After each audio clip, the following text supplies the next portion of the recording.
My name is Anupama Jain. People call me Anu.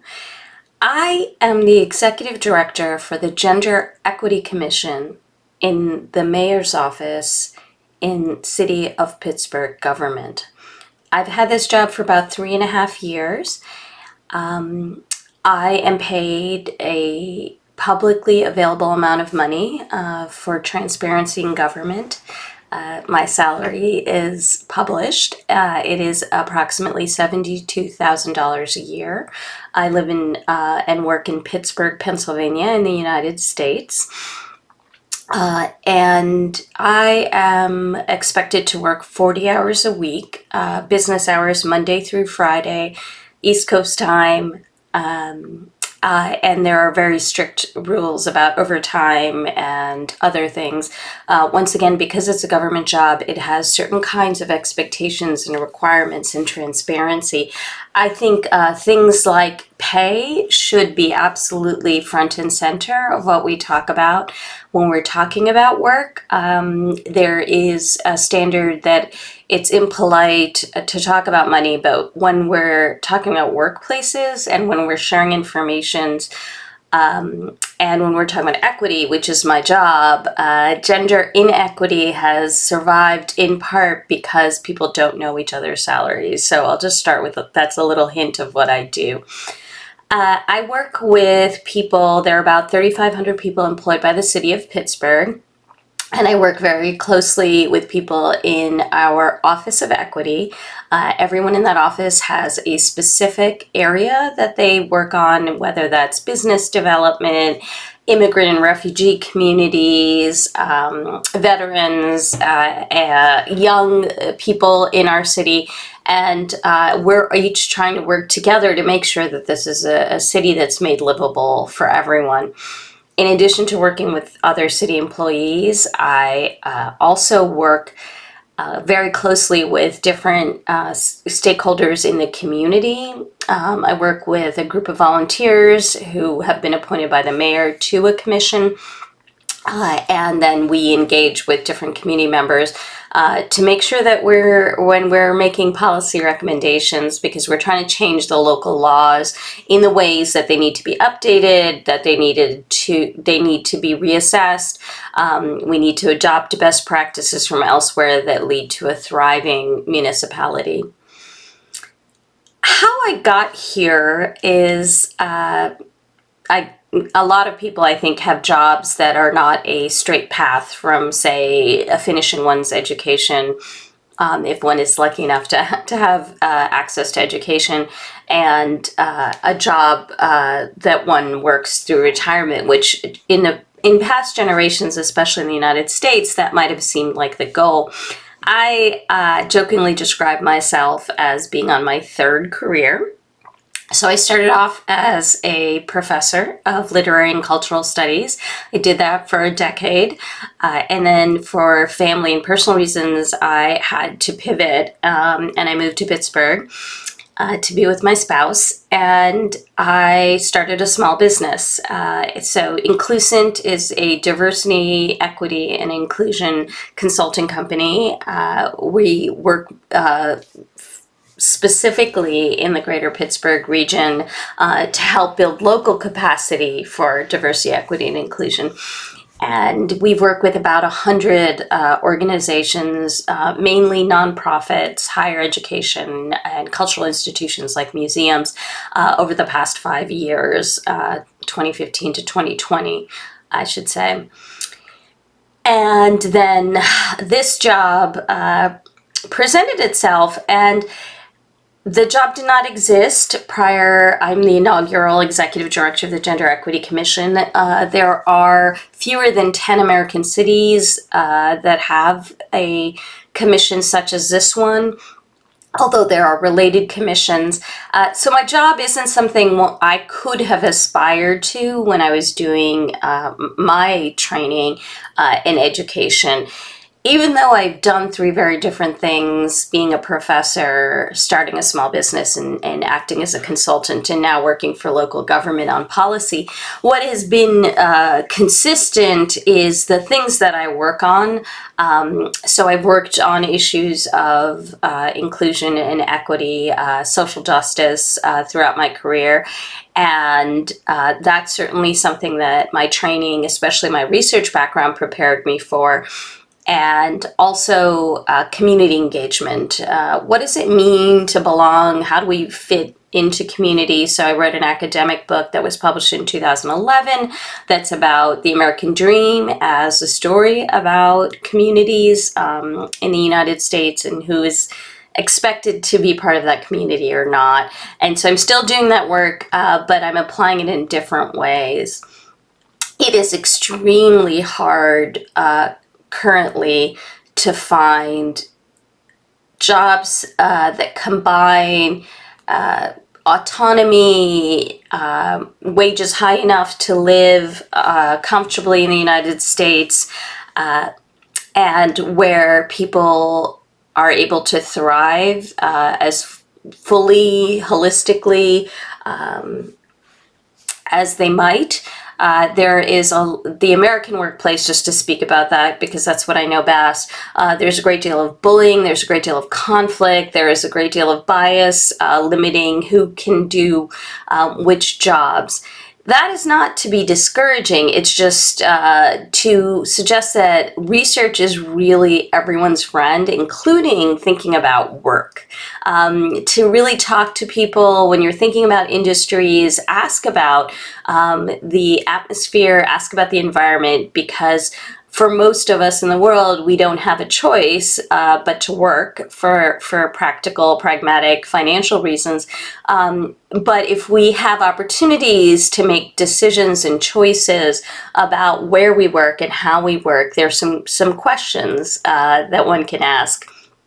And I have been very lucky in mentors that I've had throughout my life, especially women, but men and women equally, who've really showed me the ropes, given me insight and help. It's also, research shows that mentorship relationships work partly because of the quality of the mentee. So if you're someone who's looking for guidance, connecting with people and then really asking questions, probing questions, adding to your research and knowledge. So if something sounds exciting to you, find out as much as you can about it, and then get a realistic sense of what the challenges and the obstacles are so that you aren't discouraged, because getting into any work situation is going to bring its own challenges and rewards. So having realistic expectations can help maximize your experiences. The favorite parts of my job are connecting with people and learning. For me, I got here because I was able to really think about the things that made me feel the most fulfilled, were the most exciting to me. I found out what areas made sense. So academia certainly made sense. Researching, I was constantly asking why.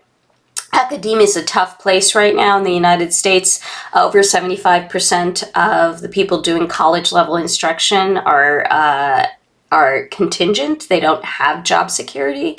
That's changed in the last 30 years. It used to be most instructors at the college level were on the tenure track or had some other kind of job security.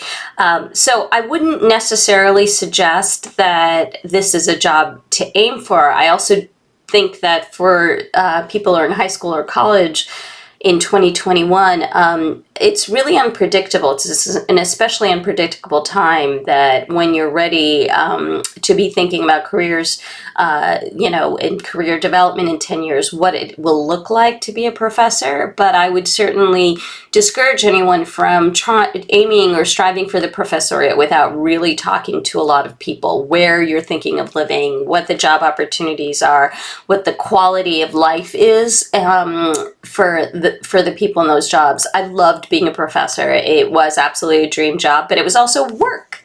And so I think the least favorite parts of my job have been the same in all the work that I've done. And that's when things become routine, because that inevitably happens. The demands that I can't simply choose not to do. And sometimes working with people, conflict is inevitable, because no two people are ever going to agree on everything, no matter how well they work together. And so sometimes I've been in work situations that have been high conflict. And over the 100 organizations I've consulted with, conflict resolution is my most common recommendation. That might not be obvious since I work on diversity, equity, and inclusion, but in fact, what we're really talking about when we talk about diversity, equity, and inclusion is we're talking about people, about really treating people humanely, recognizing what in our work situations is making that impossible, and changing that whenever we can. And there's a very clear business case that companies make more profit, employees are more motivated and loyal, better solutions, more innovation, diverse teams managed inclusively, achieve all of that. And because I'm a researcher and I've also worked on the ground with organizations and helped with strategic planning, I feel like I can do good work at the city level, combining the theory, the academic, ivory tower work, really thinking hard and thinking in interdisciplinary ways, sociology, psychology, anthropology. How do people work? What have we seen historically? What do we see in different cultures? And then really applying that in a hyper-local context. I've worked with nonprofits that have fewer than 10 employees, and we're seeing some of the same patterns working. And so I recommend that people start with, when they're thinking about future careers, you start with a lot of self-awareness, introspection. Ask yourself, what things am I good at? What things do I like to do? What are the array of opportunities in terms of work and career development that utilize those specific things?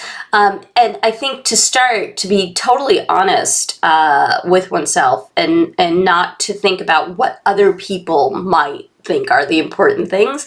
And then to talk to people, to go online, to research, to read. If someone is doing a job somewhere or engaged in some kind of professional capacity in a way that you think is exciting and stimulating, find out more about how they got there, what their day looks like.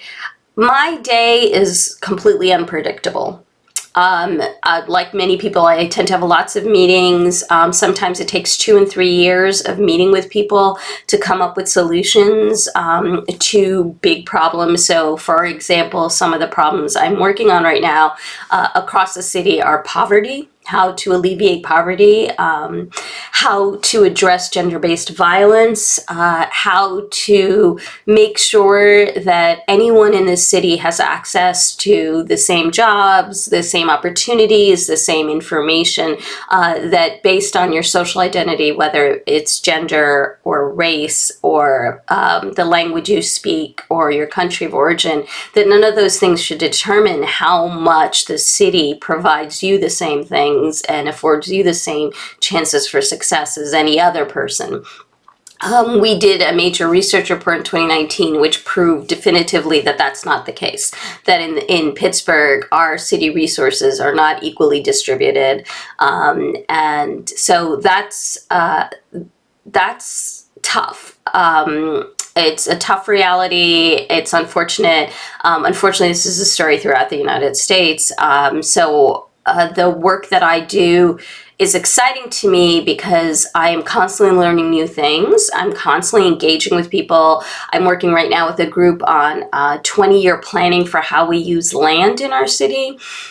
which areas can get developed, which should be preserved, which neighborhoods have been disinvested from over time that really need more attention than others. So I need to know a lot of different ways of approaching different problems, working with interdisciplinary teams, breaking out of silos. That's a big thing that everyone says in the work world. So for me, my current job really suits me because of that ability to be constantly learning and constantly engaging with diverse people and feeling like my capacity to maybe make the world a little better than I found it, that it's a very real possibility in what I do. So I feel very lucky and privileged. It was pretty hard to get here. I had to get a PhD. I had to work with 100 organizations. I had to prove that when I said we could have a more just world, that I knew what I was talking about. But I think that as I said, my job wasn't one I could strive for. And I think in the future, we're going to find people carving out spaces to do work that maybe we don't have a name for now. And so the more that you can figure out what is really going to suit you, what's practical and available out there. Thinking entrepreneurially is very much encouraged these days, which means think about what are the problems in the world and how can I fix them, whether that be from a technical standpoint or a cultural standpoint in my case, but just ways to fix problems that are impacting the world. And I think the ecological solutions we need are going to be coming from future generations, just as an example of some things to be thinking about. So I guess my advice is just learn as much as you can, talk to people, learn from people in whatever way makes sense to you, gather all the knowledge that you can, and then trial and error. And I wish everyone good luck.